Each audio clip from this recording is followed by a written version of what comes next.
पर्यटन एवं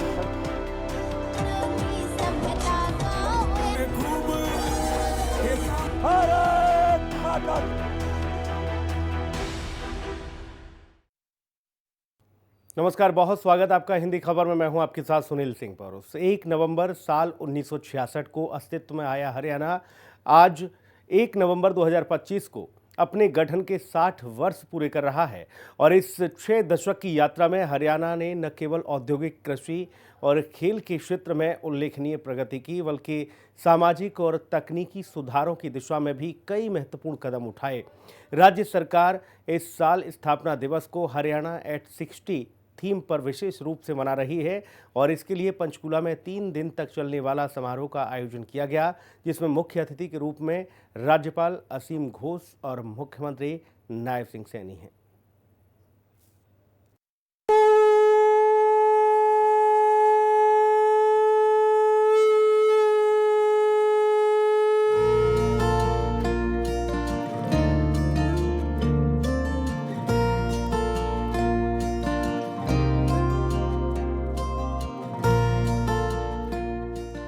Haryana at the rate 60 केवल एक सांस्कृतिक उत्सव नहीं है।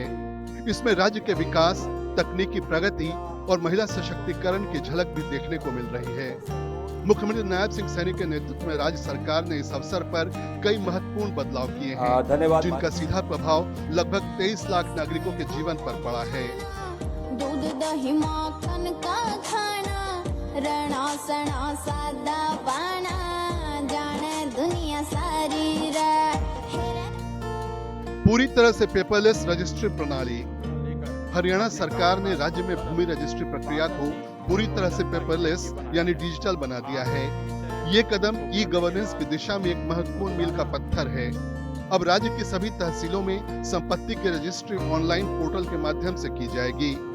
इस व्यवस्था की शुरुआत मुख्यमंत्री नायब सिंह सैनी ने अपने गृह क्षेत्र कुरुक्षेत्र की बबैन तहसील से की और अब ये पूरे राज्य में लागू हो चुकी है। इस नई प्रणाली से न केवल भ्रष्टाचार और देरी में कमी आएगी, बल्कि नागरिकों को तहसील कार्यालयों के चक्कर लगाने से भी मुक्ति मिलेगी। रजिस्ट्री के साथ इंतकाल यानी म्यूटेशन की प्रक्रिया भी अब ऑनलाइन होगी। 20 नवंबर 2025 के बाद से ये सुविधा पूरे राज्य में सक्रिय हो जाएगी। हरियाणा में हर साल लगभग 7 लाख रजिस्ट्री की जाती है। सरकार का लक्ष्य है कि सभी लंबित इंतकाल मामलों का निपटारा नवंबर के पहले हफ्ते तक कर लिया जाए। ये बदलाव प्रशासनिक पारदर्शिता और नागरिक सुविधा के दृष्टिकोण से एक क्रांतिकारी कदम है। जमीन की निशानदेही अब केवल ऑनलाइन। राज्य सरकार ने जमीन की निशानदेही यानी डिमार्केशन प्रक्रिया को पूरी तरह डिजिटल कर दिया है। अब कोई भी व्यक्ति ऑफलाइन आवेदन नहीं कर सकेगा। आवेदन केवल ऑनलाइन पोर्टल से ही स्वीकार होंगे। नई व्यवस्था में जीपीएस इनेबल्ड रोवर तकनीक का उपयोग किया जा रहा है, जिससे भूमि सीमांकन की सटीकता कई गुना बढ़ जाएगी। इससे भूमि को लेकर विवादों और गलत माप जोख की शिकायतें काफी हद तक समाप्त होंगी। सरकार ने फीस को नागरिकों के लिए अनुकूल रखा है। ग्रामीण क्षेत्रों में 1000, इसके ऊपर 5 रुपए प्रति एकड़ अतिरिक्त। शहरी क्षेत्रों में ये 2000 रुपए फिक्स है। प्रत्येक आवेदन का अनुमोदन सर्कल रेवेन्यू ऑफिसर सीआरओ और कानूनगो करेंगे।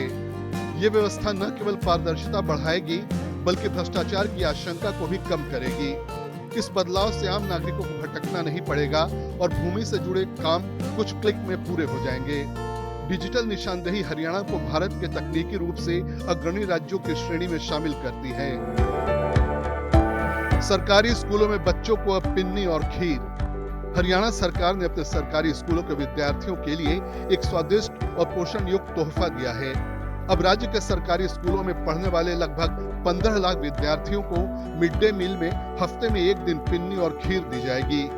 ये निर्णय 1 नवंबर से लागू हो गया है और 31 मार्च 2026 तक जारी रहेगा। इस योजना को हरियाणा कृषि उद्योग निगम लिमिटेड HAICL के सहयोग से किया जा रहा है।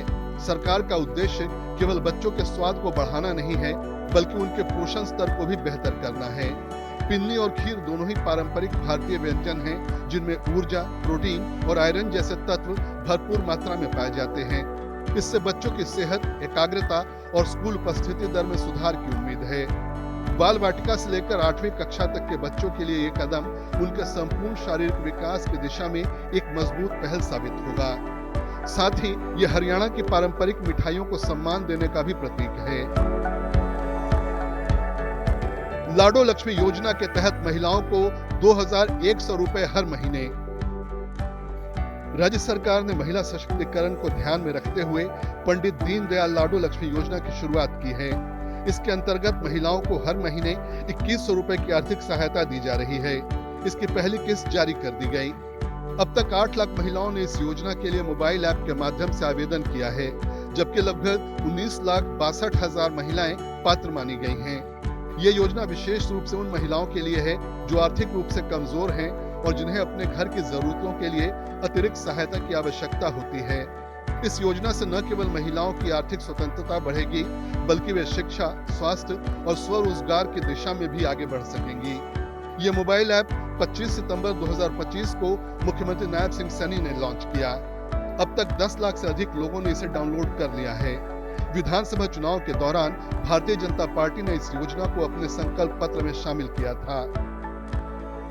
इस तरह से मुख्यमंत्री नायब सिंह सैनी ने हर पात्र महिला को 2100 रुपए हर महीने देकर अपना चुनावी वादा पूरा किया है। आज मैं इस योजना के तहत बटन दबाकर हमारी कुल 5,22,162 पात्र बहन बेटियों को 2100 रुपए की आर्थिक सहायता सीधे उनके बैंक खातों में प्रदान करने जा रहा हूं। घर घर की होगी गिनती, जनगणना की तैयारी। हरियाणा में जनगणना के लिए उल्टी गिनती शुरू हो चुकी है। 1 से 7 नवंबर तक गणना पैड या मोबाइल ऐप के जरिए लोग अपनी जानकारी दे सकेंगे। 10 से 30 नवंबर तक टीम घर घर पहुंचेगी। बुजुर्गों को बढ़ा हुआ सामाजिक सुरक्षा पेंशन। हरियाणा के करीब 37 लाख बुजुर्ग और जरूरतमंद अब हर महीने 3200 रुपए की सामाजिक सुरक्षा पेंशन पाएंगे।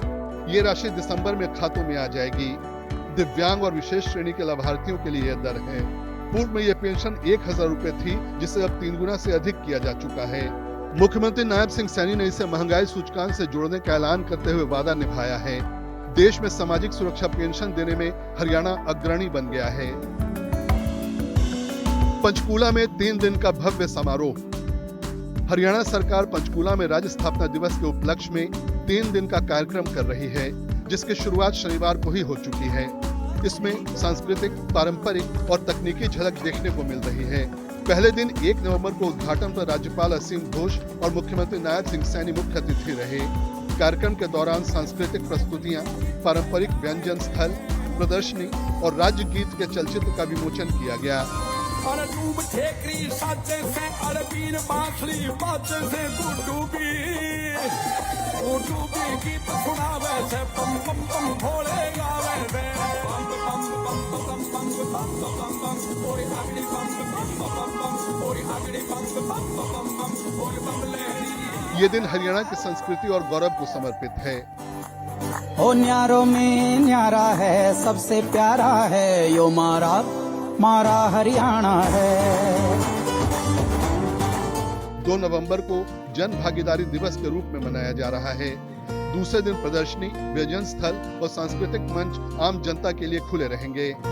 सुबह 10 बजे से शाम 6 बजे तक लोग हरियाणा की कला, संस्कृति, हस्तशिल्प और नवाचार को नजदीक से देखेंगे। इस दिन कई वीआईपी और मंत्री कार्यक्रम में आएंगे। 3 नवंबर को समापन समारोह होगा, जिसमें विशेष सांस्कृतिक प्रस्तुतियां होंगी। इस मौके पर राज्य के विकास की झलक पेश करने वाले कार्यक्रम आयोजित होंगे। प्रदर्शनी और व्यंजन स्थल दर्शकों के लिए खुले रहेंगे। हरियाणा @60 एक नजर उपलब्धियों पर। हरियाणा ने अपनी स्थापना के बाद से देश के सबसे तेजी से विकसित होने वाले राज्यों में स्थान प्राप्त किया है। कृषि के क्षेत्र में यह राज्य हरित क्रांति का अग्रदूत माना जाता है। औद्योगिक क्षेत्र में गुरुग्राम, फरीदाबाद और मानेसर जैसे शहरों ने इसे ऑटोमोबाइल हब बनाया है। खेल के क्षेत्र में हरियाणा देश को सबसे अधिक पदक देने वाले राज्यों में अग्रणी है। डिजिटल और प्रशासनिक सुधारों के मामले में राज्य ने कई अग्रणी कदम उठाए हैं, जैसे परिवार पहचान पत्र, eRABNA पोर्टल, मेरा पानी मेरी विरासत योजना।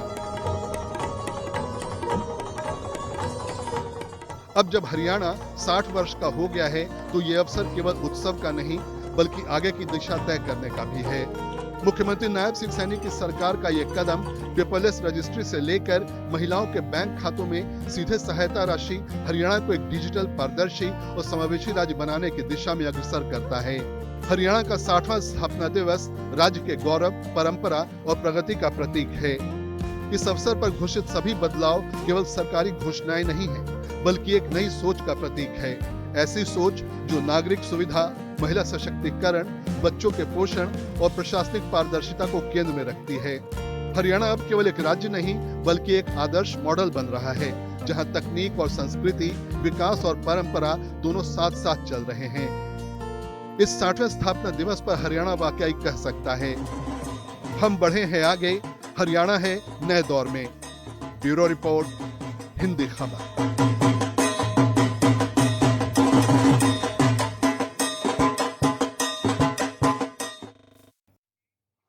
मुख्यमंत्री नायब सिंह सैनी ने हरियाणा को खेलों का पावर हाउस बताया। यहाँ के खिलाड़ी राष्ट्रीय और अंतर्राष्ट्रीय मंचों पर देश और प्रदेश का लगातार नाम रोशन कर रहे हैं। मुख्यमंत्री सैनी ने आशा जताई कि पहले की तरह आने वाले ओलंपिक खेलों में भी हरियाणा के खिलाड़ी देश में सबसे ज़्यादा मेडल लेकर आएंगे और उनके खेल को अपने जीवन का अभिन्न अंग बनाने की सलाह का बड़ा असर हुआ है। हर युवा को 1 घंटा खेल के मैदान में बिताना चाहिए, जिससे वह शारीरिक और मानसिक रूप से फिट रहें।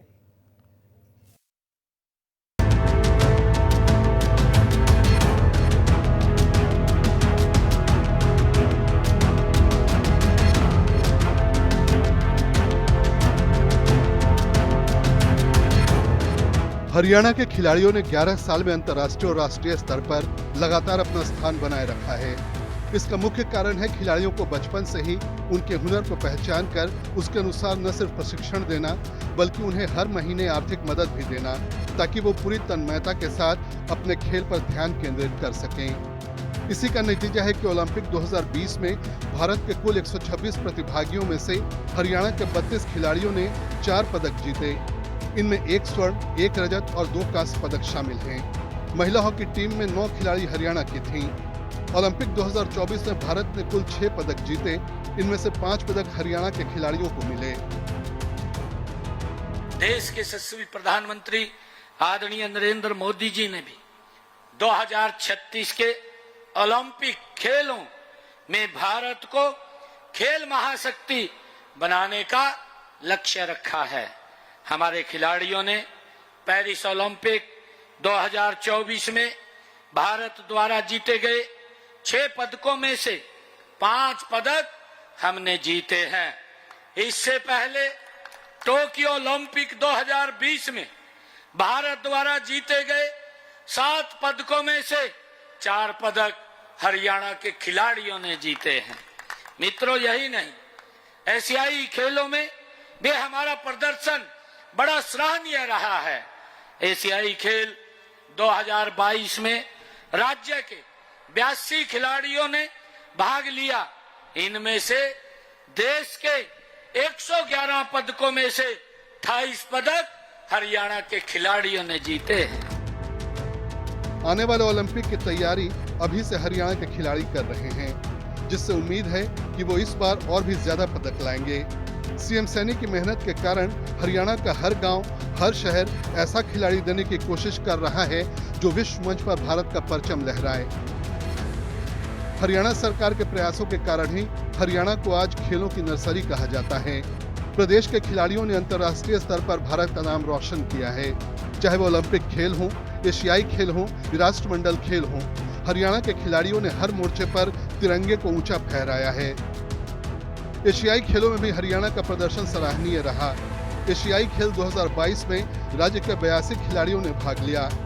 इनमें देश के 111 पदकों में से 28 पदक हरियाणा के खिलाड़ियों ने जीते। राष्ट्रमंडल खेलों में भी हरियाणा के खिलाड़ियों का दबदबा रहा। बर्मिंघम राष्ट्रमंडल खेल 2022 के दौरान हरियाणा के खिलाड़ियों ने 20 पदक जीते। ये उपलब्धियां हरियाणा सरकार की दूरदर्शी खेल नीतियों का परिणाम है। ग्रामीण स्तर पर छुपी हुई खेल प्रतिभाओं को आगे लाने के लिए सरकार कई कदम उठा रही है। खिलाड़ियों को तराशने के लिए खेल नर्सरियां खोली गई हैं। इनमें खिलाड़ियों को वित्तीय सहायता और प्रशिक्षण प्रदान किया जाता है। इस समय 2000 खेल नर्सरियां हरियाणा में काम कर रही हैं। यहाँ 18 से 14 आयु वर्ग को 1500 रुपए प्रति माह, 15 से 19 आयु वर्ग को 2000 रुपए प्रति माह छात्रवृत्ति और प्रशिक्षकों को 20 से 25,000 रुपए प्रति माह राशि दी जाती है। हरियाणा सरकार ने राज्य में आधुनिक खेल अकादमियां, स्टेडियम और प्रशिक्षण केंद्र स्थापित किए हैं ताकि युवा खिलाड़ियों को बेहतर सुविधाएं मिल सकें। खिलाड़ियों को आर्थिक सहायता और नौकरी के अवसर भी प्रदान किए जाते हैं। इससे राज्य के युवाओं में खेलों के प्रति रुचि बढ़ी है। जब खिलाड़ी Paralympics, Olympic, world championship, Asian game खेल के आता है तो सरकार की तरफ से जो है करोड़ों रुपए की धनराशि एथलीट्स को जो है एप्रिसिएशन के लिए दी जाती है और सरकारी नौकरी दी जाती है और एक बहुत ही बड़ा अवार्ड होता है भीम अवार्ड, जिसे पाकर जो है खिलाड़ी बहुत ही गौरवान्वित महसूस करता है। तो ये सब जो खेल पॉलिसी हैं यही खिलाड़ी को मेहनत करने के लिए, आगे बढ़ने के लिए प्रोत्साहित करती है। हरियाणा में खिलाड़ियों के लिए 550 नए पद सरकारी नौकरियों में आरक्षण है। ग्रुप डी में 10% और ग्रुप सी में 3% आरक्षण खिलाड़ियों के लिए है। हरियाणा खेल विश्वविद्यालय राई का खेल कोचिंग डिप्लोमा देश भर के दूसरे यूजीसी मान्यता प्राप्त विश्वविद्यालयों के बराबर मान्य है। 2014 से 2025 तक 381 राष्ट्रीय विजेताओं में 123 हरियाणा के रहे। विजेताओं को 641 करोड़ 8 लाख रुपए का नगद पुरस्कार मिला।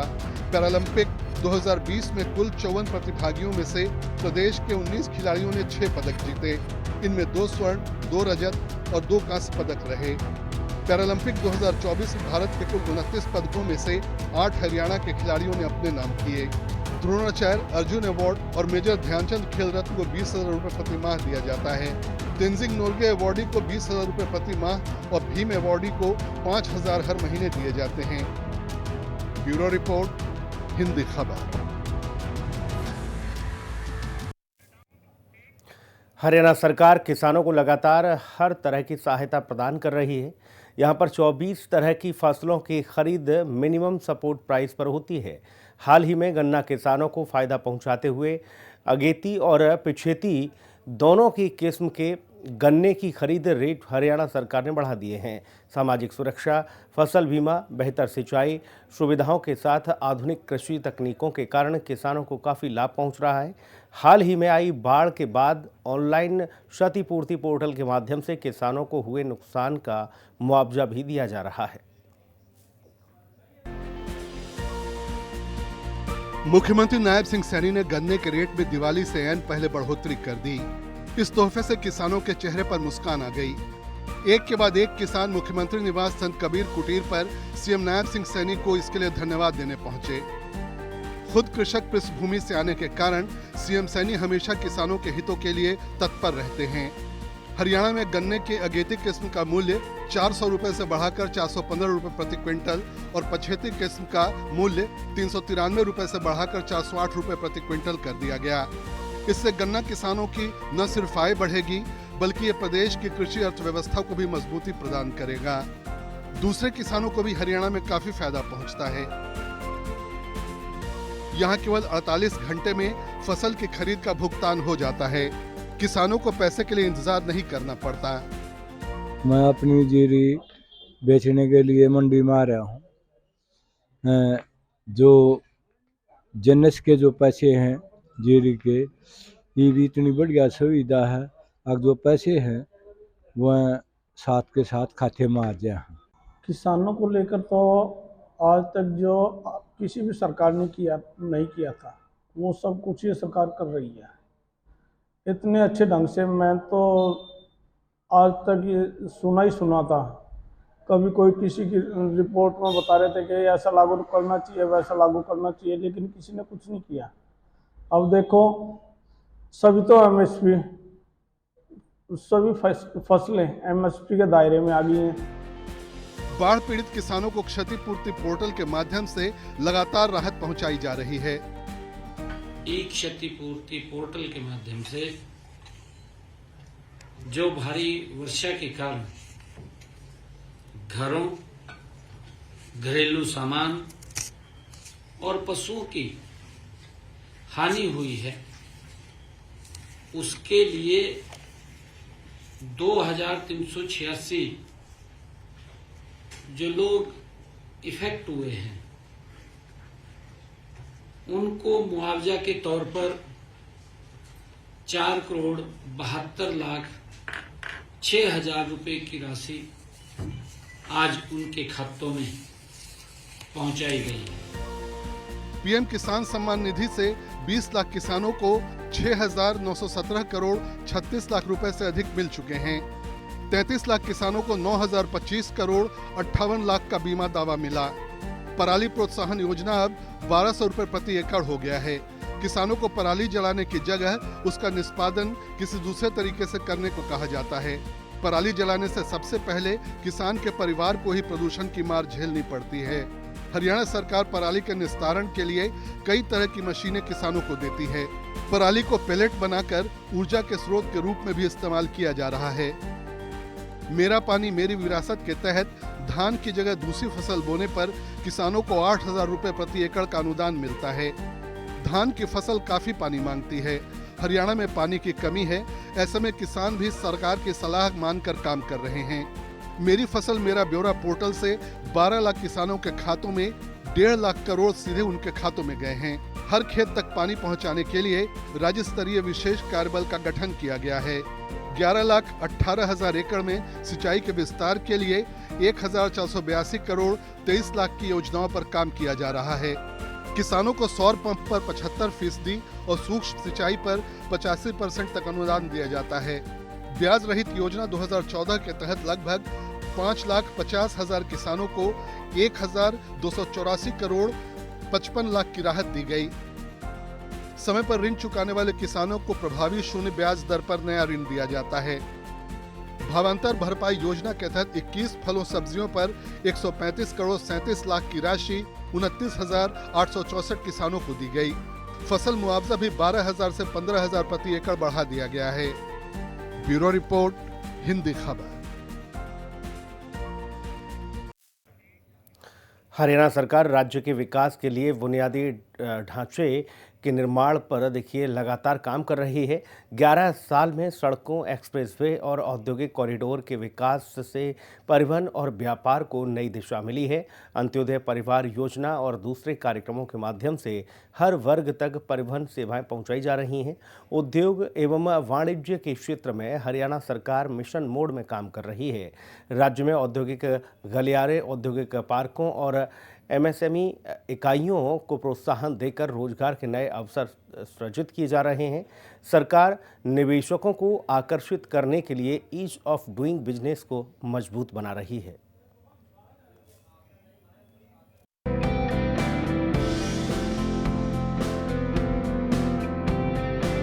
हरियाणा में बीजेपी की सरकार के दौरान 2,551 करोड़ रुपए में 2,424 किलोमीटर नई सड़कें बनी, जबकि 28,992 करोड़ रुपए में 44,152 किलोमीटर सड़कें सुधारी गईं।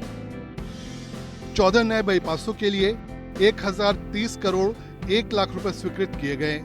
4 दिन भिवानी बाईपास सहित खरक भिवानी सड़क 247 करोड़ 25 लाख रुपए में पूरी की गई।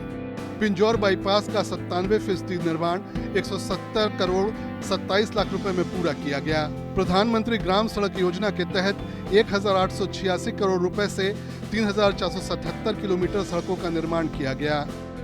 इसी दौरान 97 रेलवे पुल 1,996 करोड़ रुपए में तैयार किए गए। 47 पुल 989 करोड़ 54 लाख रुपए की लागत से बनाए जा रहे हैं। पृथला से सोनीपत तक 122 kilometre Haryana orbital rail corridor निर्माणाधीन है। रोहतक महम हांसी रेलवे लाइन 844 करोड़ 15 लाख रुपए में पूरी की गई है। रोहतक, गोहाना और कुरुक्षेत्र में एलिवेटेड रेलवे ट्रैक परियोजनाएं पूरी हो चुकी हैं। यातायात में सुधार और लोगों को सुविधा देने के लिए 27 टोल टैक्स हटाए गए हैं। 27,441.32 किलोमीटर पाइपलाइन बिछाई गई है। जल जीवन मिशन के तहत 30,41,000 घरों को नल कनेक्शन दिए गए। 135 किलोमीटर का कुंडली मनेसर पलवल एक्सप्रेसवे तैयार हो गया है। दिल्ली को बाईपास करते हुए पलवल से सोनीपत तक ऑर्बिटल रेल कॉरिडोर 5,617.89 करोड़ रुपए की लागत से विकसित किया गया है। गुरुग्राम में मेट्रो रेल परियोजनाएं विकसित की गई हैं। Sarai Kale Khan, Shahjahanpur, Neemrana, Behror, 106.5 kilometre regional rapid transit system का निर्माण जारी है। रेजांगला चौक से सेक्टर 21 द्वारका तक 8 किलोमीटर 400 मीटर लंबा मेट्रो कॉरिडोर के लिए 1,891 करोड़ 56 लाख रुपए स्वीकृत किए गए हैं। 24 घंटे बिजली मिल रही है, सड़कों के क्या कहने, और पानी हर घर घर मीठा पानी पहुंच रहा है। आजकल खारा पानी का तो नाम ही नहीं रहा।